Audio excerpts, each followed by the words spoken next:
Got dreams of being a professional podcaster, but have no idea what you're doing? This is impossible. That's about to change. A new kind of school. Welcome to the Pod School Podcast. Hello and welcome to the show. Today's episode is inspired by Abby, who sent me an email question asking, where should I be making my podcasts available? Great question. She was referring, of course, to podcast directories, which is where your listeners and audience find your show. So, for example, in the iTunes store or in Apple Podcasts or in Stitcher, those kind of places where they can have access to all of your episodes in one place.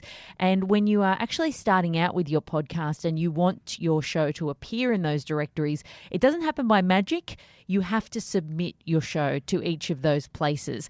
The steps are pretty simple. In fact, it's really only a case of copying and pasting your RSS feed. And I've got an article on my website that details everything you need to do, which I'll put at the show notes page that you can find at podschoolpodcast.com, and then just type directories into the search bar and it'll pop up for you. I'll also put links to all of the directories that I refer to in this episode today.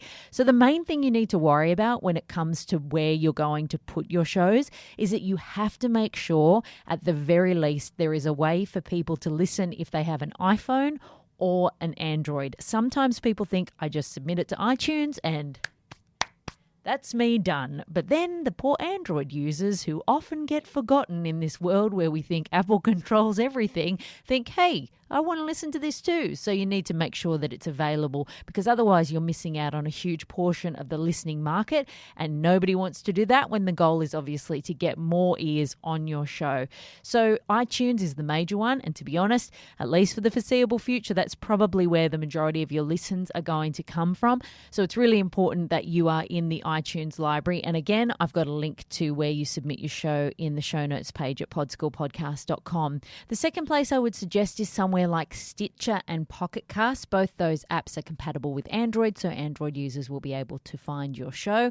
Some other places that you can submit are Google Play, but if you are an Aussie podcaster like I am, cool your jets, because we're not able to do it yet. You can do it if you're overseas. You can submit to Google Play, and I'll put the link in the show notes as well. But if you're an Aussie, we are sitting back waiting for our turn. Just like with everything else, somehow it's like we're living in the 1960s over here. It takes a long time for us to get some things, but hopefully eventually that'll kick over so that we can submit our shows as well.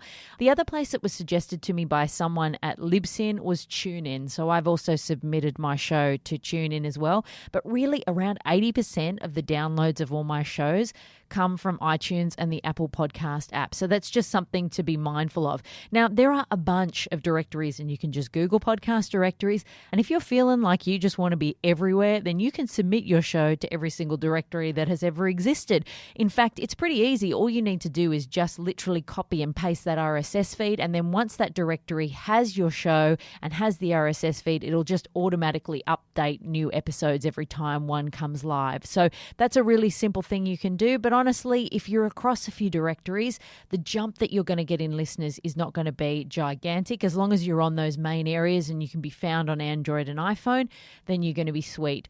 The other place, of course, is SoundCloud. Now, I am an R about SoundCloud. I have actually taken my personal podcasts off SoundCloud. Also, for the network that I am the director of podcasts for, Mamamia, we no longer have our shows on SoundCloud, or we're not actively updating our shows on SoundCloud because it just wasn't pulling in enough listeners. So it sort of wasn't worth the effort of going to another place to upload audio. And you also have to pay a premium subscription if you're going to go above a certain upload limit. And I'm all about keeping it simple. That is another step in an already pretty labor-intensive process. So for me, it just was something that I could cross off the list without it making that much of an impact on downloads or listens. You can, of course, use SoundCloud as a podcasting platform, but I would advise going with one of the main ones like Libsyn, Whooshkaa, or Omni. Back in the day with my first podcast, Paul and Rach, I used to use SoundCloud a bit because I liked that you could embed the audio with an actual player. But now podcasting platforms like Whooshkaa have really nice podcast players, so you can embed that audio on your website without any drama at all. So you don't really need that functionality in SoundCloud anymore because it's been really embraced by the podcasting platforms. So I don't really worry about SoundCloud. Again, it's entirely up to you, but I usually just use it for promos. And again, on the show notes page for this episode, I will embed a player for one of my episodes of You've Got to Start Somewhere. And I actually create little promo episodes that I can share out on social that just give a little snippet of each interview so that it can kind of just wet people's whistle. That's what I usually use SoundCloud for, but I don't upload my full episodes to that. Again, it's entirely, like with all of this stuff, your choice what you do. You could submit to every single directory known to man. You can use SoundCloud if you prefer it, or you can just go with iTunes and Stitcher and then not worry about anything else. Because it's a relatively simple process of just copying and pasting one single URL, the RSS feed, then it's not very labor intensive to spread your show around.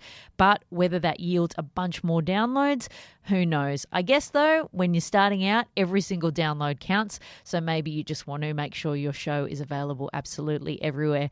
I hope that's helped you think about where you want to submit your show and which directory you might like it to be found in.